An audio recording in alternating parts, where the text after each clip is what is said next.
Hi guys, and welcome back to my channel.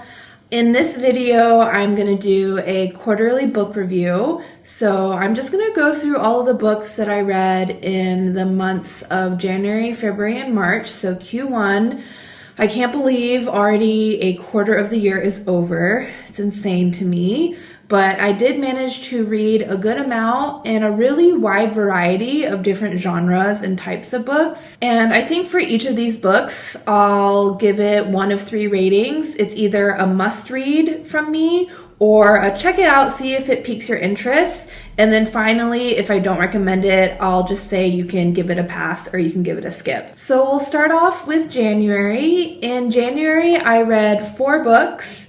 The first book I read was Beartown by Fredrik Backman. I really like Fredrik Backman's type of storytelling. I feel that he does a really great job of building like a community and building a town and kind of all of the nuances and different types of characters that might reside in that town or community. And then what he does is he really kind of brings to life various characters and kind of interactions that I find to be like very spot on and just really good reflections of humanity. Beartown is about a city in Sweden. It's a fictional town, but the through line of that novel is how the town's obsession with hockey impacts all of the different characters. I like Fredrik Backman. I like his style of writing. For Beartown, I think check it out. I don't think it's a must read, but if you want something that's pretty immersive and absorbing with a good plot, then this might be the book for you. The second book I read in January is Well of Ascension by Brandon Sanderson. This is the second book in his Mistborn series. I read this with my book club and it didn't really hit the mark for me. I found it to be extremely long and tedious, and I did enjoy the first book of the Mistborn series a lot more than this one, I think. And I think that's because this book really started to feel tedious. And the characters felt a lot more one-dimensional, I think. This is fantasy. This is a genre that is very big on action and plot. There's a war going on. There's supernatural elements. And there are these Mistborns who are part of this world where they can draw on different elements or metals to have different supernatural powers. And so I think that premise in the first book was a lot more interesting to see it drawn out and fully fleshed out. And also there are a couple of plot points in the first book that I didn't see coming, and I saw it really packed a good punch for me as a reader. But the second book, I just felt it was kind of draggy and I wasn't invested. So that one I would say is a skip. The last 2 books that I read in January were romance. So I read Kiss the Sky by Krista and Becca Ritchie. This is a pretty quote-unquote trashy book. It's like a TikTok sensation. It's very steamy. It has a lot of like romance and very like scandalous content. I read it in like one plane ride for a work trip. So like I read it in the course of 2 hours. It was a very fast read. I actually really liked it because it was enemies to lovers. So if you're looking for something like pretty raunchy and easy to read, this is part of the Addicted series. It's the first book. Since I liked it, I looked at all of her other books, but the premise of all the other books just sounded like really stupid, so I don't think I'll check out any of the other books. But you can check it out if you're into that genre already. Finally, I read a bit more of a mainstream romance novel called Romantic Comedy by Curtis Sittenfeld. And it was well written, and I thought the plot was passable. It's about a woman who is a writer for a late night sketch show and falls in love with this celebrity who comes onto the show. But neither of the characters really clicked for me, so I would give it a pass. In February, I read 5 books. and a lot of these books I have separate videos on, so I'll just go over them quickly. The first book is Ball Lightning by Liu Cixin. I do think that this is, wouldn't say it's a must read, but I do think it's kind of cool to check out. Just read the blurb or watch my other video and see if it piques your interest, because it's by a Chinese writer, it's science fiction, and it's hard science fiction, and so it takes this naturally occurring phenomena, which is ball lightning, and tries to build kind of a story around it, and it follows the main character who becomes a scientist who's obsessed with figuring out what is ball lightning, because this mysterious phenomena actually did kill both of his parents. And so there are a couple of interesting kind of storylines and ideas, and especially this idea of science fiction that just purely looks at one singular technology or invention, I think is really interesting. So check out my other video if that sounds interesting.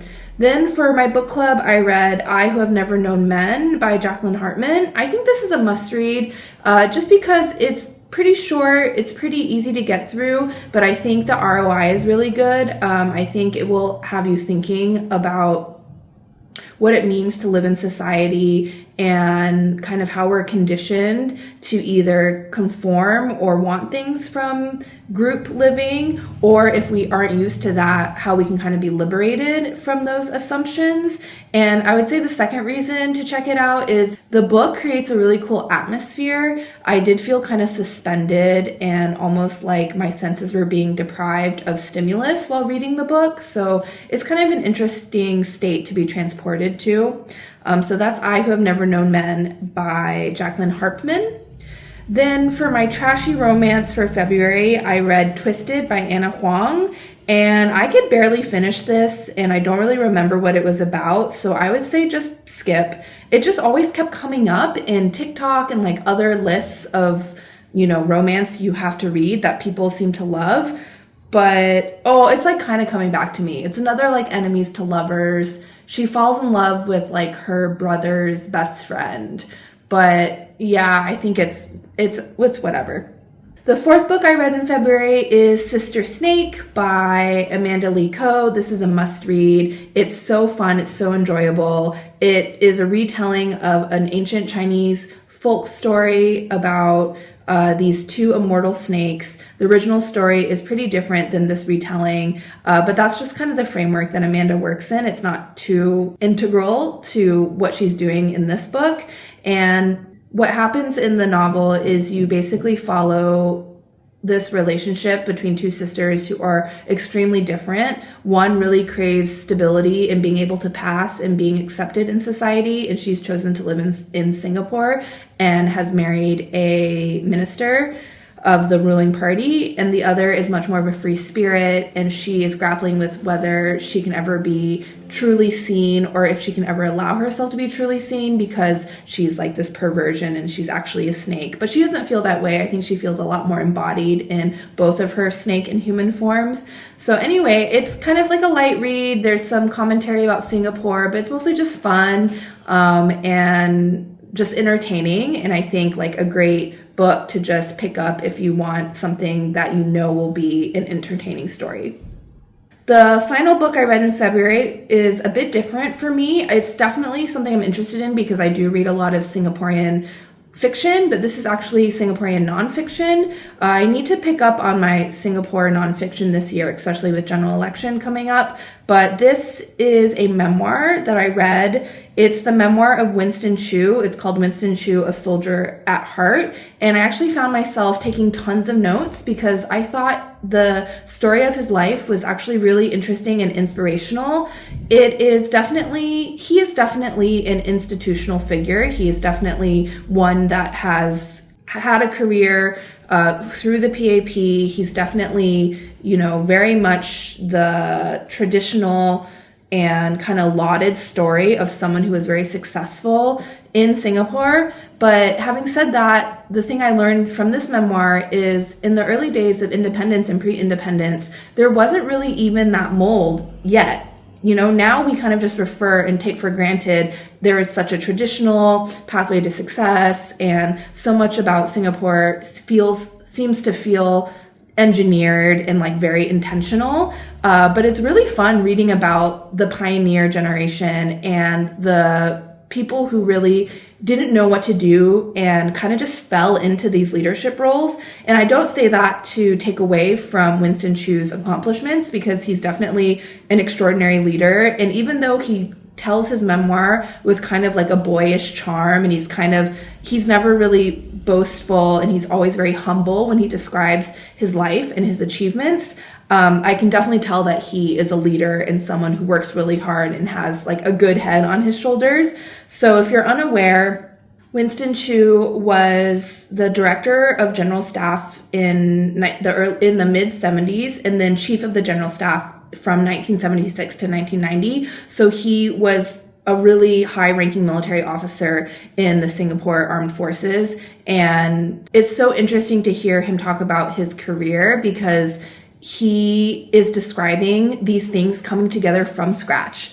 And Prime Minister Lee Kuan Yew figuring out what he wants. Obviously, a lot of the direction and the strategy came from Dr. Goh Keng Swee, who was the Minister for Interior and Defense. It's just really inspiring. Like, even if things are so different now, and it feels like things are very calcified and very set in stone, but even just, 50 years ago, 60 years ago, none of these things existed. We didn't know how we wanted to organize our armed forces. We didn't know what the relationship was going to be. Singapore was still figuring out the British leaving and the British drawdown and all the implications of that. There were severe economic implications, obviously, but just hearing it through the eyes of Winston Choo is, just very inspirational and a really good reminder of how things were in flux back then,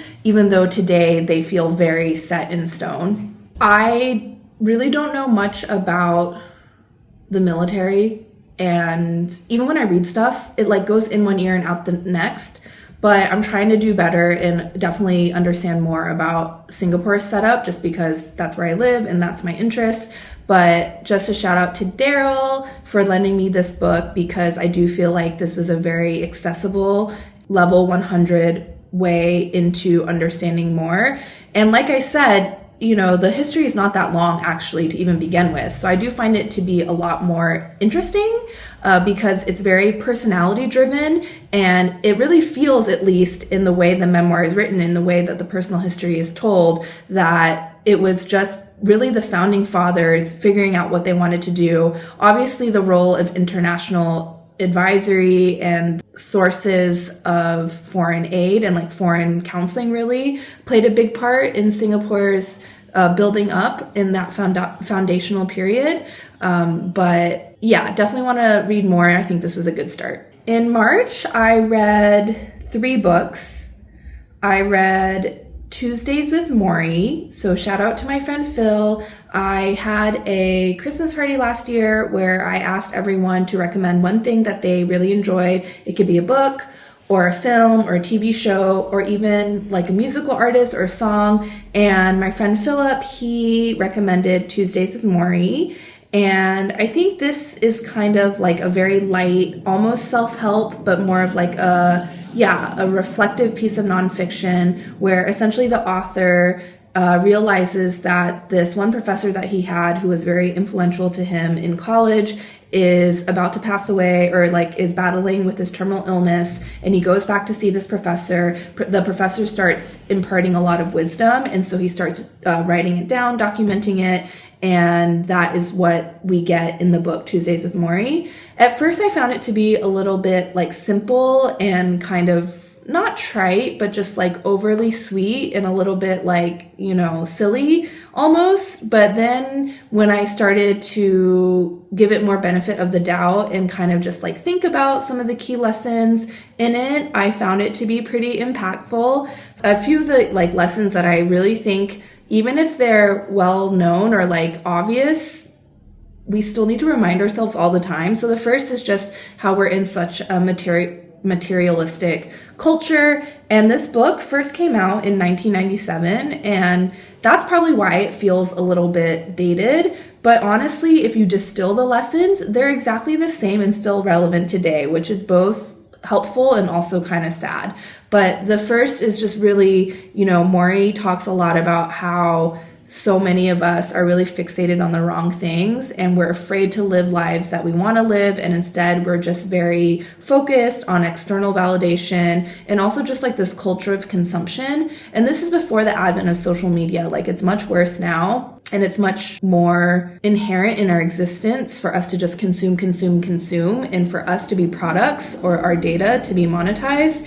But Morrie just keeps telling Mitch in the book that the most important thing is love, and the most important thing is human connection and human relationships, and that you shouldn't be a workaholic and only pursue money. So that's obvious, but also like a good reminder, because I think we still fall into that trap all the time. And then the second lesson that I think I also knew but was happy to be reminded of is just not to avoid emotions. A lot of times I think we very easily fall into this trap of trying to not feel pain, not feel sadness, all of these negative emotions. We try to avoid them, but it seems to be the reality, or like the truth, the self-evident truth, that the better way to deal with that is to just feel them and feel them wholly and then pass through them. So that's something that Morrie also talks about, is that we shouldn't really, especially because he's talking to a man, and I think a lot of times men are socialized to not really feel their emotions, the importance of feeling your emotion, being able to process it, and then that's how you like truly are able to then accept and move on. So both of those lessons, I think, were really nice reminders. So this is a very short read. You can check it out if you're looking for something that's light and kind of inspirational in that way. Then in March, I went to Nozawa Onsen Town, which is in Nagano in Japan, for my annual ski trip. And luckily my friends agreed to do a short book club with me. So I wanted to pick a Japanese author, and pretty much everyone in this friend group is obsessed with cats. So I thought Will Prescribe You a Cat by Syou Ishida would be a great choice. And I'm really happy to report that I'm pretty sure like almost 100% of the people on the trip read the book and finished the book. A couple people were like partners, and so I feel like they didn't agree to read the book, so I'm not counting them. And we did have like a really cute discussion, and the book itself, I feel like, is just a light read. It's nothing that's gonna like blow your mind, but I do feel like it's like a light, pleasant read. The premise is that there is a doctor and his assistant who prescribes cats to patients that come to him. So each chapter is a different short story focusing on one or two cats, and the main character of that story is suffering from either like, you know, depression or loneliness, or is unhappy at work, or is unhappy at home. And so they go find this psychiatrist or psychologist, and the psychologist ends up prescribing a cat.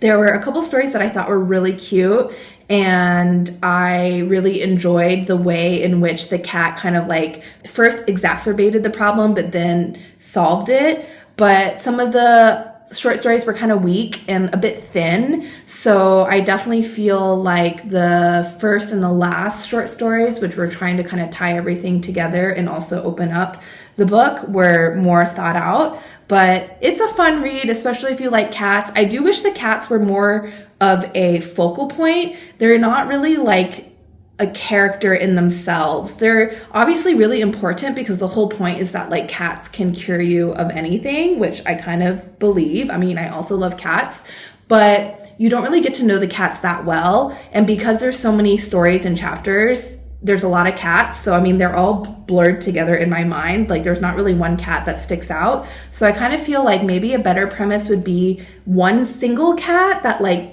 goes into multiple people's lives, or just like two cats, and to really work on the personality of each cat. I don't know, because like the number of cats that were in this book, you don't really get invested into any of them. And I was kind of hoping to like form an attachment with some of the cats. So that's like one of my critiques. The last book I read for this quarter is Good Material by Dolly Alderton. And my friend Ginny recommended this book to me, and I'm so glad she did. I think I'll do a separate video on it, but this is a book that's about a breakup. It's kind of the style of a romance novel, but because it's more about a breakup, it doesn't really rely on any tropes or anything like that. And it's mostly, I would say, like 95% told from the male point of view. And I've been having a lot of thoughts around like the role of masculinity in today's society and how especially straight men are socialized to be a certain way that sometimes feels a bit frustrating because it seems like they lack like emotional intelligence. This is like obviously like a huge generalization. But what I really like about this book is that I feel like Dolly sheds some light into that point of view, but is very generous and well researched in her effort. She says in the acknowledgments that she's like spoke to a lot of male friends and had a lot of input and spent a lot of time in developing this character. So of course I would love to hear any man who's read this book, but I feel like no man will read this book or will have even like heard of this author. But if there's any man out there who has read Good Material by Dolly Alderton, I'd love to know if you thought that she did the voice of the male character justice. He basically talks about being so gutted by being dumped and just, you know, he's going through all of these negative emotions. Over the period of like several months, we follow him after his breakup. And he obviously is like very dependent on having a partner, and he doesn't understand why he was dumped. And he blames all these other reasons like, oh, is it because I gained weight? Or, oh, is it because I'm a comedian and she didn't like appreciate my career anymore? And he's just like very bitter. And just following his life as he deals with the breakup and like his mental thought process, I thought was done in a really interesting and like constructive way. There are a few parts of the book where he kind of talks about his inability to speak with emotional fluency, or you know, not wanting to really talk about his feelings because he'll feel he's afraid that what he says will sound like really Luddite compared to how women seem to just naturally be able to speak with such fluency about their emotions, which I thought was interesting. I never really thought about it. I kind of thought that we all had to do our own work on describing and understanding our emotions, but now I feel like, yeah, it probably is a lot harder for men. And then he also, and I think another thing that she depicts in that book that's really interesting is male friendship, and how when he first is dumped, the men in his life just have no vocabulary for knowing how to support him or even talk about their feelings, and how basically all they do is drink. This takes place in London, so I do feel like the drinking culture is pretty intense just based on the British friends that I do have, and like feeling like it's easier to just go to a pub and like get wasted than actually talk about your feelings. But I do feel like that is like a glaring issue in today's society, and definitely one that's highlighted in the book, is that there's really a lack of support for men to like talk through and have their emotions be heard or have them validated or have them pushed back on. And they really rely on the female partner in their life for that. And so when they're dumped by the female partner, they have no one. I don't know if that's true for a lot of people, and I'm certainly not saying that that's the case for everyone, but I do think anecdotally I have observed that to be kind of an issue with straight men especially. So I feel like the way Dolly kind of showcases those ideas in this book is really well done.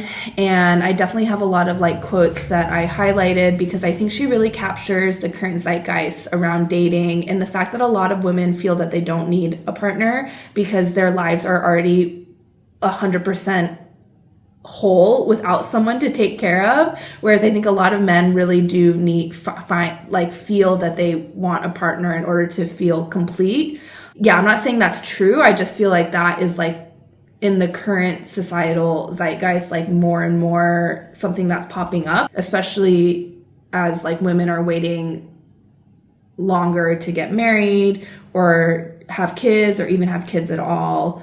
I feel like this is one of the rare books in this genre. I don't even know if you would call it the romance genre, that really digs into kind of these societal trends that are happening. So I definitely would put Good Material more in like the Sally Rooney space than in like the traditional like book talk or romance novel space. Although it's definitely still very easy to read, very good characters, good writing.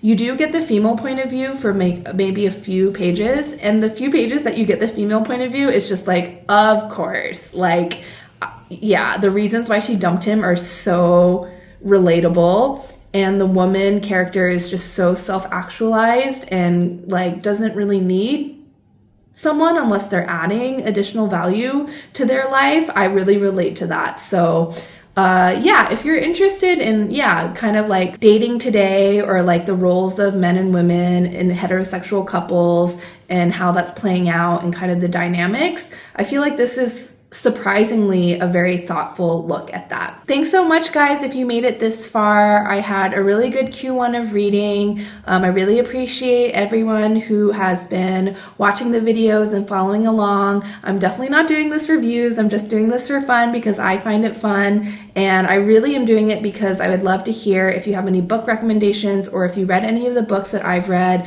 I don't really do the videos to present my opinion as the one correct opinion. I actually have very loosely held opinions, and if anyone has differing thoughts or pushback, I would like love to discuss it because I'll probably change my mind. But these are kind of just the thoughts that have formed over the past few months and weeks. And I'm really grateful that I've had time to be able to read and that I've been able to read such a variety of different things. I'm thinking for the next quarter, I do want to really focus on some classic fiction and some really good newer releases in speculative fiction or literature. So I'll keep you guys updated, of course.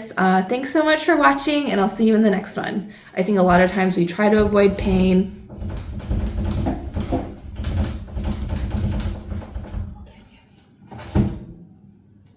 You can just come out. You don't have to, yeah.